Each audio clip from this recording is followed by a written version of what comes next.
피곤한 인생을 도우시는 하나님이라는 제목으로 이 시간 하나님의 말씀을 대언해 드립니다. 얼마 전 저희 교회 바로 앞에 있는 건널목에서 신호를 기다리고 서 있었습니다. 신호가 떨어지자 여러 사람들이 바쁘게 움직이기 시작했습니다. 그런데 그 중에 한 나이가 많이 드신 할머니 한 분이 맞은편에서 걸어오시는데 보니까 다리가 많이 불편하신지 다리를 많이 절면서 횡단보도를 건너오는 것을 볼 수 있었습니다. 여러분도 아시는 것처럼 횡단보도가 8차선입니다. 그러니까 짧다 할 수 없죠.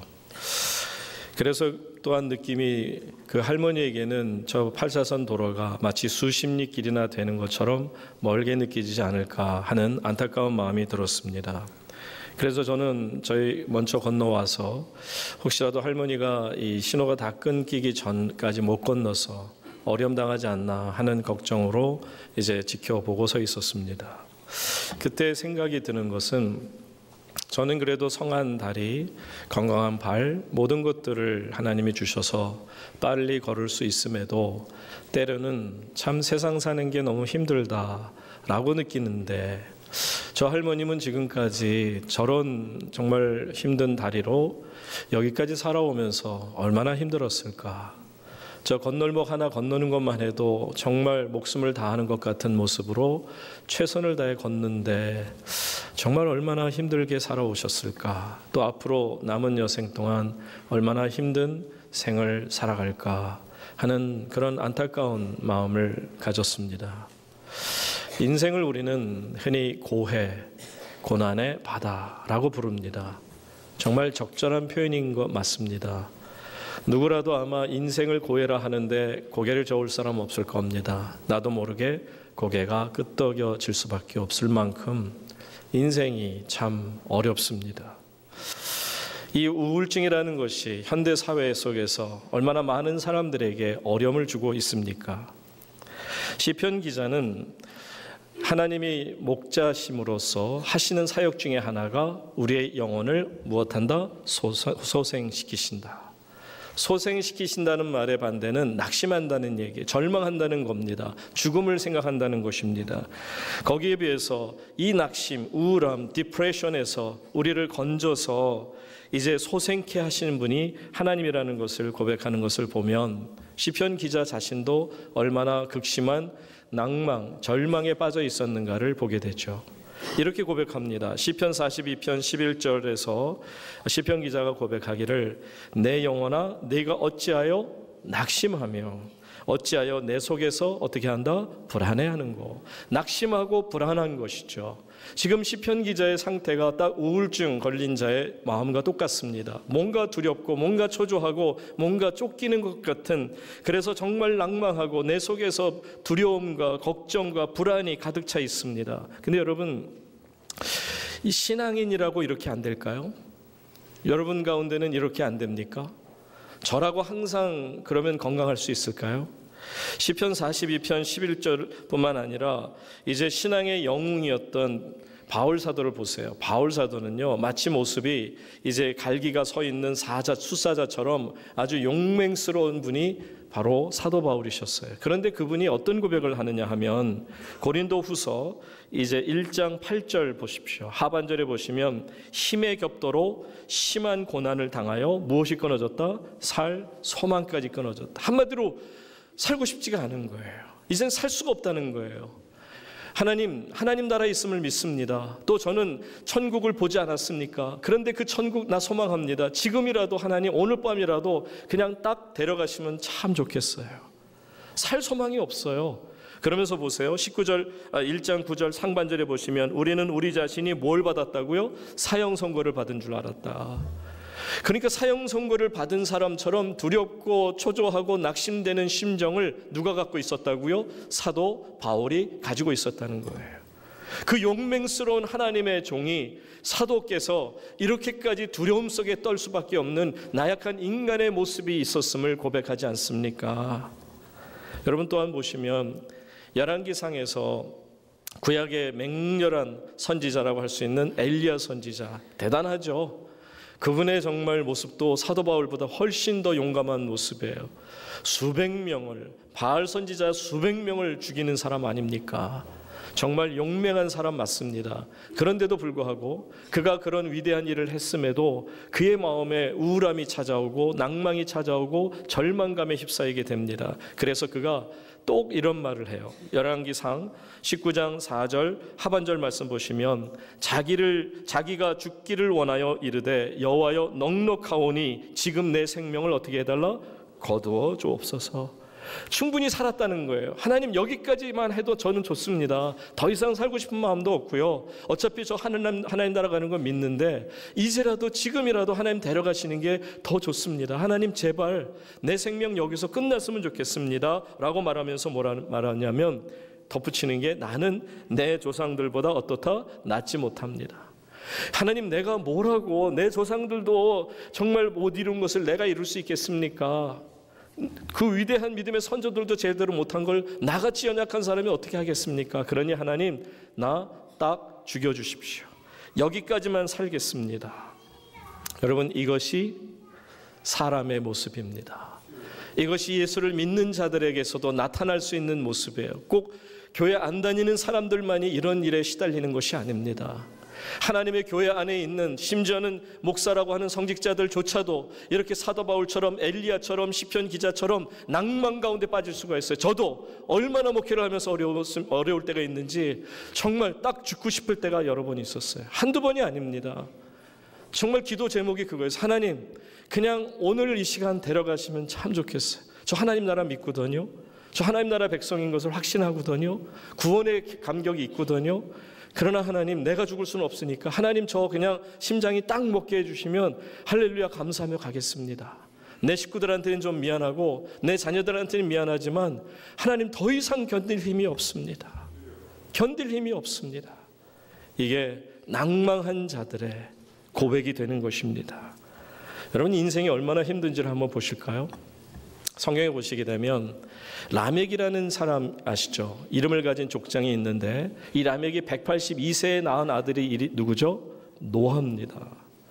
그런데 이 라멕이라는 분이 이 노아라는 아들을 낳으면서 그 아들의 이름을 이렇게 줬어요. 한번 우리 말씀을 읽도록 합니다. 창세기 5장 29절 말씀 시작. 이름을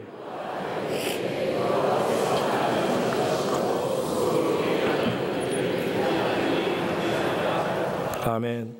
이름을 노아라 하는데 이 노아라는 이름이 뭐냐면 이 백성들이 수고롭게 일한다는 거예요. 너무 힘들게 너무 고통스럽게 정말 절망 가운데서 살아가는데 하나님 이들을 위로하기 위해서 위로자로서 안위하기 위해서 평안과 위로로 함께하기 위해서 노아라는 아들을 낳게 하소서. 여러분 이해가 되세요? 라멕이 어떤 심정으로 노아라는 이름을 지었는지 얼마나 살기가 힘들고 어려웠으면 아들의 이름을 안위자, 위로자라고 적겠습니까?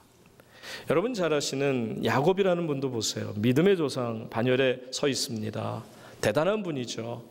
근데 이 야곱이라는 분을 보시게 되면 그분이 바로왕 앞에서 당신의 나이가 몇인가라고 물을 때 이렇게 대답합니다. 창세기 47장 9절 야곱이 바로에게 아뢰되 내 나그네의 길의 세월이 130년이니이다. 내 나이가 얼마 못 되니 우리 조상의 나그네 길에 연조에 미치지 못하나. 다 같이 읽습니다. 어떤 세월을 보냈다고요? 험악한 세월을 보내었나이다. 믿음의 조상이고요. 대단한 믿음을 가지신 분이 야곱입니다. 그런데 그분의 마지막 순간에서의 고백이 내가 험악한 정말 험악한 힘들고 어려운 그런 세월을 지금까지 보내었습니다. 말씀드린 것처럼 그러면 이 험악한 세상을 예수 안 믿는 사람들만 살아갑니까? 아니요. 믿음이 있는 저와 여러분, 아브라함 같은 분, 야곱 같은 분, 이삭 같은 분, 모든 믿음의 조상뿐만 아니라 사도 바울과 같은 분, 엘리야 선지자 같은 분들도 너무너무 때로는 힘들어서 절망하고 낭망하며 죽고 싶은 마음으로 하나님 앞에 아뢰는 것을 보면 와, 이것이 인간의 모습이고 이렇게 살기가 힘든 것이구나 라는 것을 깨닫습니다. 자, 그러면 우리가 예수 안 믿는 사람하고 이렇게 험악한 세월을 똑같이 산다고 보는데 그러면 그냥 사는 것인가? 그렇지는 않죠.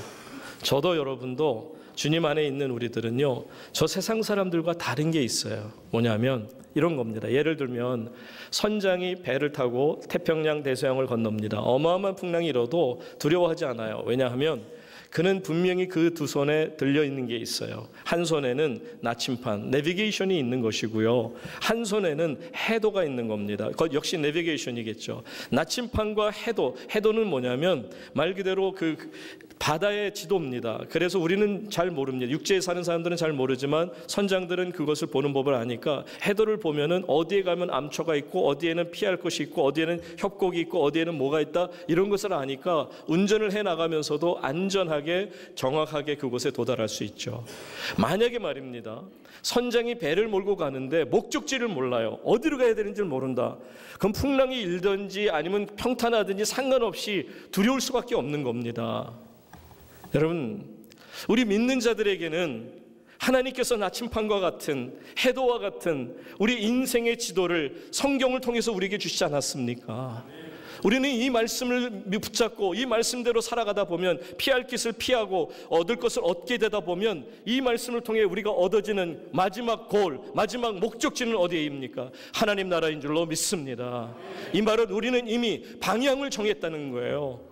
세상 사람과 다른 것은 우리는 분명한 하나님 나라라고 하는 분명한 목적지요 방향을 설정해 놓고 그리로 항해를 하고 있습니다. 그래서 때로는 아프고 때로는 낭망되고 때로는 어려워도 우리가 지금 이 순간의 시간이 결코 헛되지 않고 마침내 하나님 나라로 도달하는 그 길의 과정에 있음을 우리는 믿습니다. 그러니까 견딜 수 있는 거죠. 그러니까 우리는 똑같이 험악한 세월을 살아가면서도 분명한 방향을 잡고 있으니까 흔들림이 없는 거 아니겠냔 말입니다. 우리는 생의 방향을 잃어버린 사람들처럼 목적지가 없는 것처럼 우왕좌왕하지 않습니다. 어느 길로 가면 하나님의 복된 길이 있는지, 어느 길로 가면 하나님의 나라가 임하는지를 우리는 분명히 알고 그 길로 갑니다. 하나님의 말씀이 이 모든 것을 우리에게 가르쳐주고 깨우쳐 주시고 계십니다.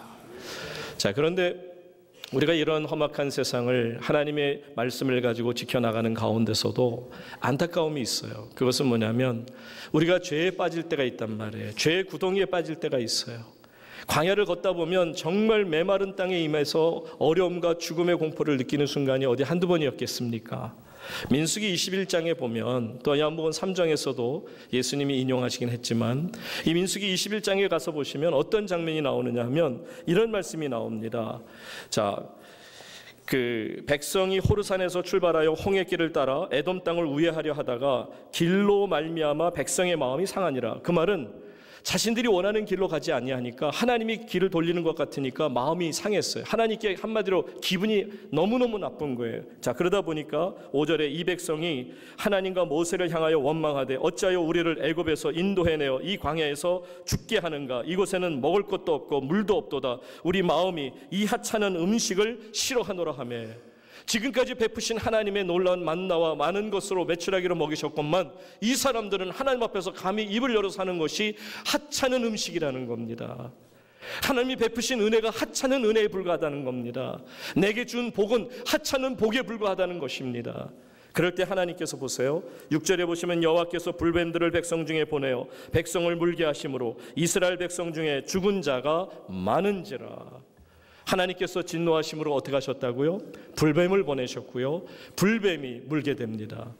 여러분, 뱀이 문다는 것은 뭘 말하냐 하면 내 몸에 독이 임하는 거예요. 독이 내 안에 들어오게 되면서 피를 따라서 더 돌아다니다가 간에 들어가게 되면 간을 굳게 해서 우리로 하여금 죽게 만드는 것이죠.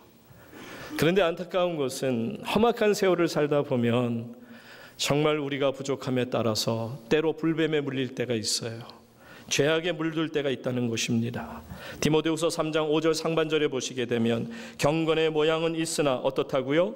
경건의 능력은 부인한다고 돼 있어요. 이 말은 뭐냐면 겉모습은 교인이에요. 겉모습은 교회를 나와요. 이 시간에도 예배를 드리기 위해서 나온 분들이 많으세요. 그런데 우리 가운데 이미 뱀에게 물린 것처럼 내 마음이 그냥 그 독으로 인해서 가득 차 있어서 너무 괴롭고 너무 힘들고 어찌할 바를 모르는 사람들이 얼마나 많습니까? 성도님들 여러분, 말씀 잘 들으세요. 여러분 혹시 느끼기에 내가 혹시 뱀에게 물린 것이 아닌가? 내가 마귀의 독에 지금 휩싸여서 내 몸이 서서히 굳어가고 있는 것은 아닌가? 왜 그렇지 않으면 이렇게 하나님 앞에서 즐거움을 내가 잃어버릴 수가 있고, 어떻게 하나님 앞에 예배자로 섰는데 기쁨과 감사가 내가 없을까? 나오는 이 불평과 불만뿐이요, 생각하는 이 부정적인 생각으로만 가득 찬 이 모습이 지금 마귀에게 완전히 뱀에게 물린 것처럼 독이 내 몸을 덮친 것은 아닌가 하는 두려움인 것입니다. 바울 보세요. 바울 사도도 사도로서 믿음의 생활로 복음을 전하는 가운데도 이런 고백이 있습니다. 로마서 7장 19절로 20절 말씀. 때로 뱀에게 물리게 되는 순간이 오면 이런 아픔이 있습니다. 19절에 보시면 내가 원하는 바 선은 행하지 아니하고 도리어 원하지 아니하는 바 무엇을 행한다고요? 악을 행하는도다. 얼마나 안타깝습니까? 선을 행하고 싶어요. 너무너무 선을 행하고 싶어요. 그런데 선을 행할 수가 없어요.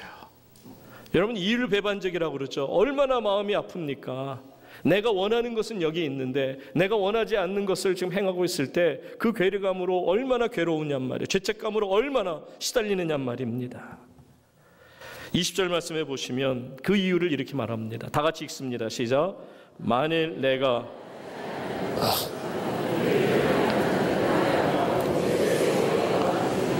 그 이유가 여기 나오잖아요. 내가 죄를 짓고 죄는 게 아니라 어떻게 됐다? 내 속에 죄가 있어요. 이게 언제 들어왔어요? 불뱀이 물었어요. 독이 임한 겁니다. 마귀가 물어버린 거예요. 어쩔 수 없는 뜨거움 속에서 나타납니다.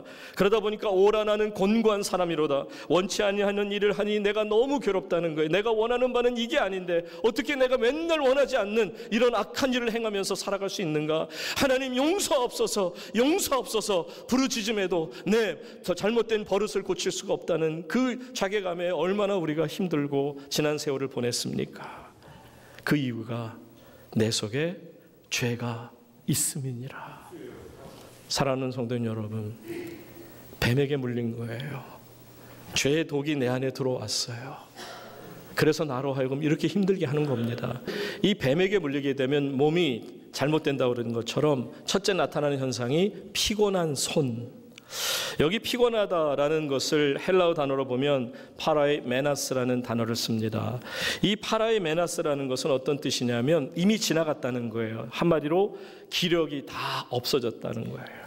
손가락 마디마디에서 힘이 다 빠져나갔어요. 도무지 이 손을 들 수 있는 힘이 남아있지를 않아요. 지금 이 피곤한 손이라는 것은 더 이상 어떻게 해볼 수가 없는 손이에요. 우리 손에 하나님의 거룩한 능력을 주셨단 말이에요. 여러분 보시지만 손을 잘 표현한 것이 모세의 손이에요. 모세의 손이 올라가면 어떻게 됐더라? 하나님의 백성이 아말렉과 더불어 싸워 이깁니다. 그런데 모세의 손이 내려옵니다. 어떻게 돼요? 백성이 지는 거예요. 여러분, 지난 한 주간 동안 참 많은 하나님의 자녀들이 나와서 부족한 종이지만 하나님의 거룩함의 대행자라고 생각하시고 이 부족한 손으로 그분들의 머리 한 분 한 분 머리에 얹어서 기도할 때 이것을 거절하지 않고 마음으로 그것을 아멘으로 받아들이셨어요. 여러분, 손이 얼마나 귀하게 사용되어지는 것입니까? 이 손이 힘이 있다는 것이 얼마나 능력을 말하는 것입니까? 제 손에 능력이 하나도 없다, 들어올릴 힘조차 없다. 여러분, 인생을 어떻게 살아갈 수 있겠습니까? 그런데 이 험악한 세상을 사는데 마귀가 우리에게 죄를 퍼뜨리게 하고 우리로 하여금 힘을 빼앗들게 만드는 거예요. 성경 다시 12절로 돌아가서 본문 말씀 보시면 그러므로 피곤한 손과 어떤 무릎? 연약한 무릎이라고 말합니다. 성도님 여러분, 연약한 무릎이 무엇일까요? 이 연약하다는 단어를 여러분들이 아셔야 되는데 파랄레 리메나라는 헬라어 단어를 씁니다. 파랄레 리메나. 이것이 나중에 그 영어에서는 paralyzed 해서 마비된 것을 말하죠. 그러니까 여기서 연약한 무릎이라는 정확한 뜻은 뭐냐면 마비된 무릎이에요. 무릎이 마비가 되었어요. 감각이 없어요. 움직일 수가 없어요.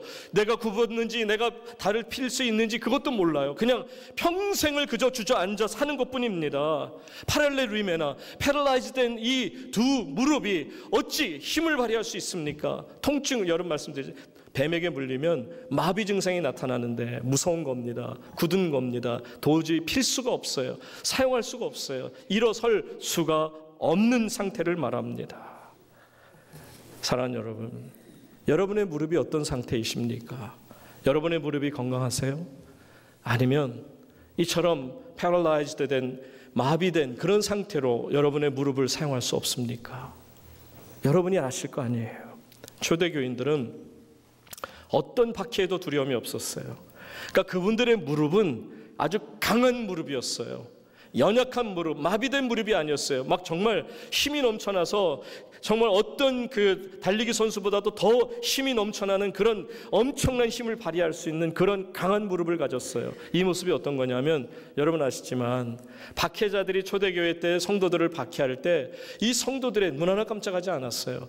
고문을 해도 뭐 죽인다 해도 화형을 해도 사자밥이 돼도 끄떡이 없어요. 그러니까 나중에 박해자들이 우리가 이 사람들을 이렇게 죽일 의미가 있겠느냐라고 말합니다. 사랑하는 여러분, 주님의 귀한 백성들이요, 여러분에게도 이런 초대교회 성도님들 같은 사탄에게 무릎 꿇지 않고 우상에게 무릎 꿇지 않은 바로 강한 무릎을 가진 하나님의 백성으로 살아가기를 축원합니다. 끝으로 세 번째는요, 뱀이 물게 되면 우리의 손이 정말 피곤해지죠. 힘이 하나도 없어지고요, 모든 것이 다 빼앗긴 것처럼 느껴지고 우리의 무릎이 마비된 것처럼 될 뿐만 아니라 13절에 보시게 되면 본문 13절입니다. 다 같이 읽겠습니다. 시작.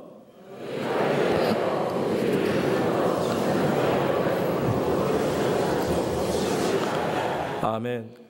너희 발을 위하여 곧은 길을 만들고 저는 다리로 하여금 어그러지지 않게 하겠다. 그리고 고침을 받게 하겠다.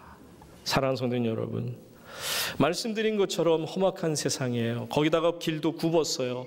자갈밭이에요. 걸을 수가 없어요. 그러니 성한 다리로도 힘든 이런 험악한 세상 속에 다리를 절면서 산다는 게 얼마나 힘듭니까? 그 할머니처럼 얼마나 힘들 것 같습니까? 그런데 놀랍게도 하나님께서 우리의 저는 다리를 어떻게 해주신다? 고쳐주시고요, 우리 앞에 놓여있는 굽은 길을 어떻게 하신다? 곧은 길로 만들어 주심을 믿으시기 바랍니다. 여러분, 베드로 사도 보세요. 얼마나 멋있습니까? 이제 성전에 올라가다가 성전 미문에 앉아있는 안진뱅이, 태어나면서부터 일어날 생각도 못하는 자를 보는데 어느 날은 그를 보니까 너무 불쌍했어요. 그에게 이제 그 마비된 무릎, 저는 다리를 고쳐주고자 한 번도 일어나 보지 못한 자의 손을 붙잡고는 내가 내게 있는 것을 주는데 나사렛 예수의 이름으로 명하노니 일어나 걸어라. 벌떡 일어났어요. 마비된 무릎이 풀렸어요. 저는 다리가 풀렸어요. 피곤한 손이 풀렸어요. 이것이 하나님의 능력인 줄로 믿으시기 바랍니다. 그런 의미에서 교회는요, 저는 종합병원이 되어야 된다고 생각해요. 우리의 몸을 고치고 우리의 정신을 고치고 우리의 영을 고치는 하나님의 거룩한 병원인 줄로 믿으시기 바랍니다. 그러니까 여러분들이 이곳에 나오실 때는 다른 거 기대하지 마세요. 아무것도 기대하지 마세요. 여러분이 기대한다는 것은, 자, 십자가를 한번 보세요. 이 앞에 십자가 놓여 있어요.